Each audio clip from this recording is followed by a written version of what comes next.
হজের ৫ দিনের করণীয় কাজগুলো। ১. উমরার ইহরাম করা ফরজ। ২. উমরার তাওয়াফ করা ফরজ। ৩. তাওয়াফের ২ রাকাত নামাজ পড়া ওয়াজিব। ৪. উমরার সাঈ করা ওয়াজিব। ৫.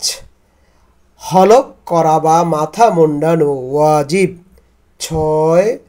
হজের ইহরাম করা ফরজ। ৭. মিনায় অবস্থান করা সুন্নত। ৮.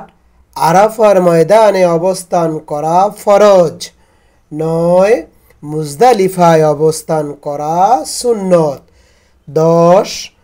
কঙ্কর নিক্ষেপ করা প্রথম দিন। জামরায় ধারাবাহিকভাবে ৩ দিন কঙ্কর নিক্ষেপ করতে হবে। ১১. কুরবানি করা ওয়াজিব। ১২. তাওয়াফে জিয়ারত করা ফরজ। ১৩. কঙ্কর নিক্ষেপ করা ওয়াজিব। ১৪. মিনার কাজ সম্পূর্ণ করে মিনা ত্যাগ করতে হবে। ১৫. বিদায়ী তাওয়াফ করা ওয়াজিব।